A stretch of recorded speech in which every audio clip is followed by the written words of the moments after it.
What's up, everyone? Welcome to Cracka episode 32, part 8.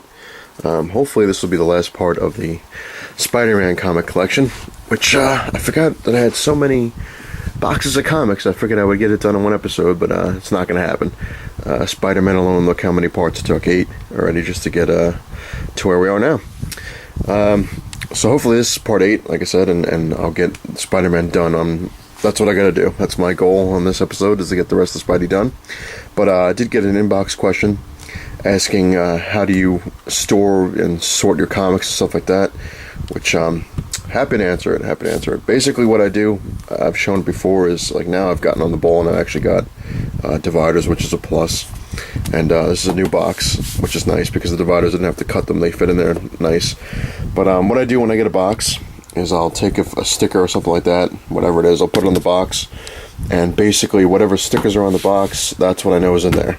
I pretty much devote one box to each thing, like either Marvel or DC or a certain character like Spider-Man, because I have a lot of them, so I would make a whole box of Spider-Man. Every now and then, though, I will divide the box, like as you can see with this, Spider-Man basically stops right around here, and the rest is kind of stuff that has to do with Spider-Man, but it's more of just like to free up some space, because I don't want my comics just laying around in stacks like I had them before. I just want to get them kind of somewhat organized, and so on and so forth. But a lot of times I won't have this in here. Like if it's Spider-Man's done here, I'll leave the space for the newer Spider-Mans, so I don't have to go crazy going through everything and so on and so forth. But moving on.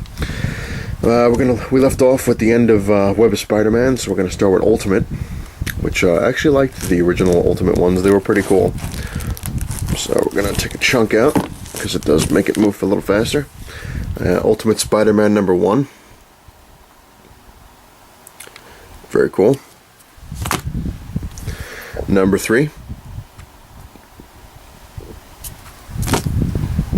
Number 9. Number 10. And this is technically number 33 through 36. It's a must-have thing. It's a little weird, but when you're poor, you try to cut corners.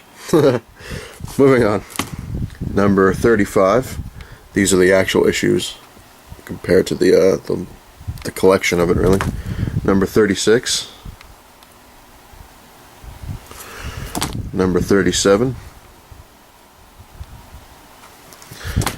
38. If I can show you. Oh, got stuck there, right there. There we go, number 38. Which, fun fact with these things, with Venom, he's totally different than the Venom in the regular series. This thing, he's like a cancer suit that Spider-Man's parents, father made to kind of cure cancer, but it kind of backfired. So it's constantly needs to be fed. Weird, but still pretty cool. Number 39. Then we jump to number 50. Number 51 with the black cat. Moving on.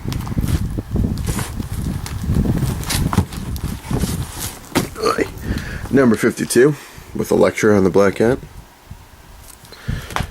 53. Then we have a massive jump to number 71 with Wolverine. You can see in the gaps where I stopped collecting. Number 72 with the Hobgoblin, which is different than the one in the regular series, because the Hobgoblin in this, as you can see on number 73, is actually Harry Osborn. So rather than go with the 2 Green Goblins, they did Green Goblin, Hobgoblin, which isn't bad. Pretty interesting. Number 74. Trying to get the light a little better, because I noticed in the videos the lighting hasn't been too well showing off the comics. So I'm doing my best. Number 75. Trying to bring it out enough where you could see the damn thing and actually see what it looks like with light. Number 76. Still the Hobgoblin. Number 77. More with the Hobgoblin. Number 78. Mary Jane gets dumped, or the other way around. I can't really remember what it was, but one or the other. Then we got another jump to number 96 with Morbius. Number 97 with the Scorpion, which again is another character totally different than the regular series. The Scorpion in this one is actually Peter Parker's clone, which is very interesting. Number 99, Gwen Stacy. Number 100, which is the newer versions of the Clone Saga, as you can see. Very interesting.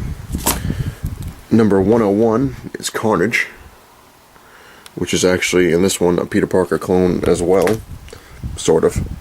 Hard to explain, but at least they tried new stuff and kind of worked.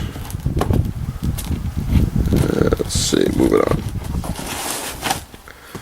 to number 102. Then we got 103, which pretty much shows a lot of the clones. Some of them were pretty cool. I got kind of a big jump to 125. We got number 126, where Spidey fights the Ultimate Avengers. And then we got the annuals. The annual number 1 with Shadowcat, because they're actually dating for a little while in the comics. And number 3. Moving on. Now, this is technically Spider-Man, but it's a Marvel Tales, which is the next section. But it all has to do with Spider-Man. That's kind of like I was showing how I try to keep things together. Alrighty, Marvel Tales number 256 with Ghost Rider and Spider-Man. Out of the way. And number 257, the Hobgoblin.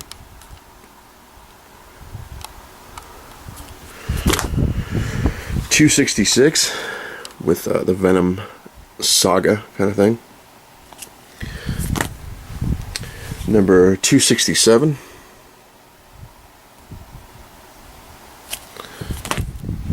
And number 270 with the Puma.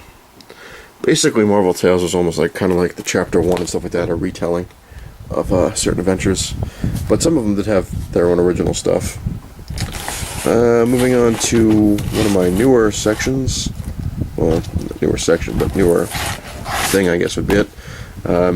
These were the promos for the Avenging Spider-Man. They gave out for free at the New York Comic Con. I got 2 of them. And then, obviously, it did so well. Like I said before, they made number 1. Pretty cool cover. That's pretty much all I have of the Avenging Spider-Man. I haven't had a chance to really kind of dig into them and get a lot of issues, but hopefully eventually. Alright, now moving on. What do I got next here? Let's take a big chunk out of here. Like I said, it still has to do with Spider-Man in a roundabout sort of way. This is called The Revenge of the Green Goblin. It's number 1. It's pretty cool, because I'm a huge Green Goblin fan, so gotta get it. And then they had a Green Goblin, I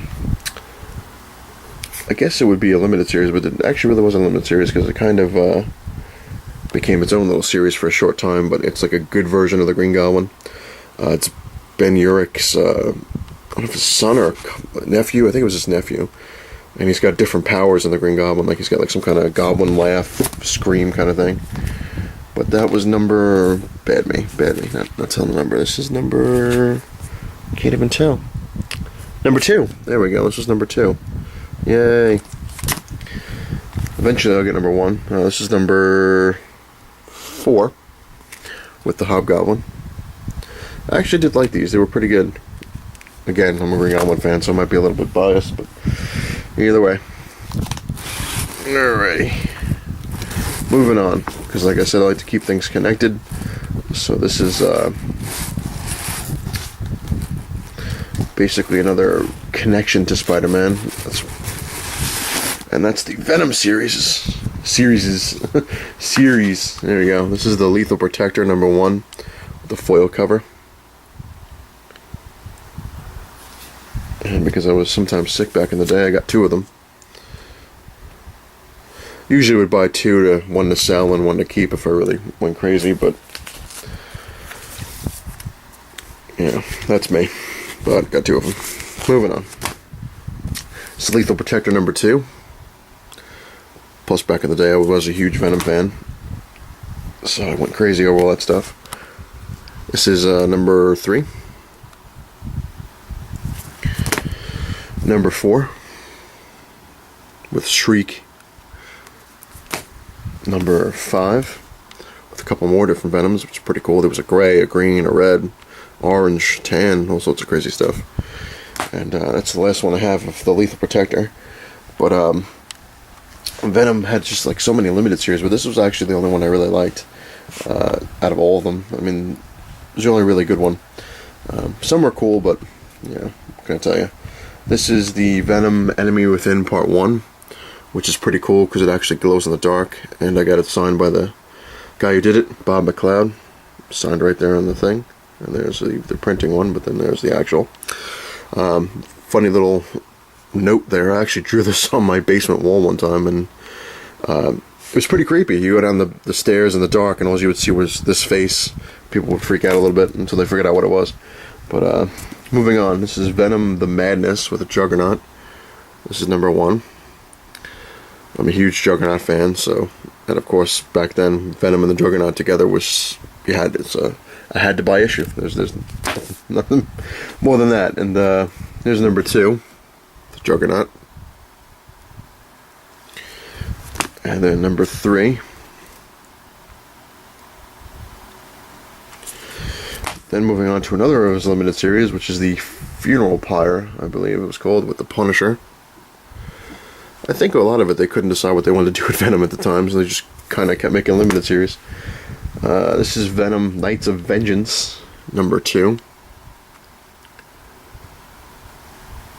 And then this is Venom's Finale, which was number 3, which is basically the last you saw of Venom for a very, very long time. Then I had Tooth and Claw, Venom vs. Wolverine, number 1. And then they made another new series, which didn't last too long, but this is Venom number 1, which was his actual series, not a limited one. This is number 8 with Wolverine.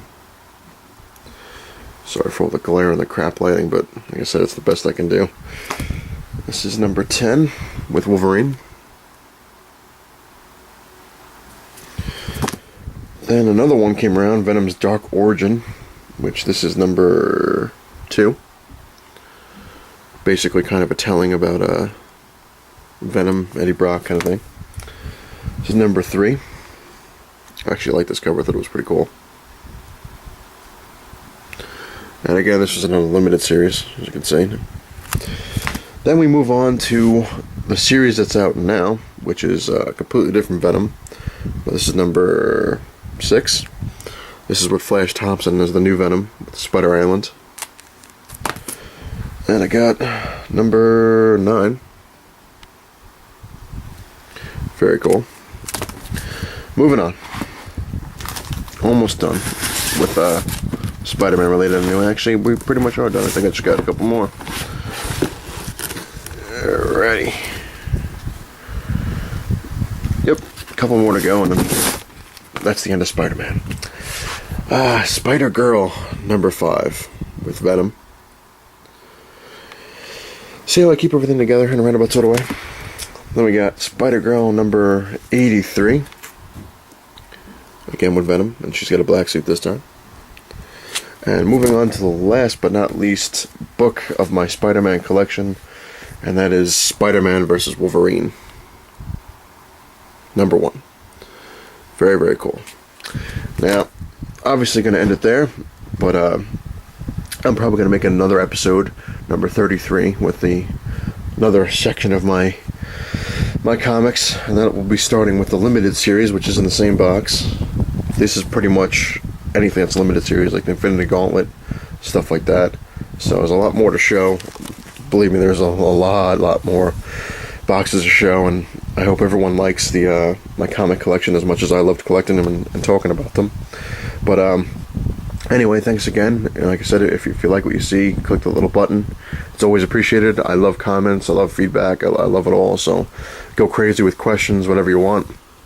I don't mind answering them. I do the best I can. And I really appreciate everybody watching and taking the time to really just like my stuff. I appreciate it. Really, really do.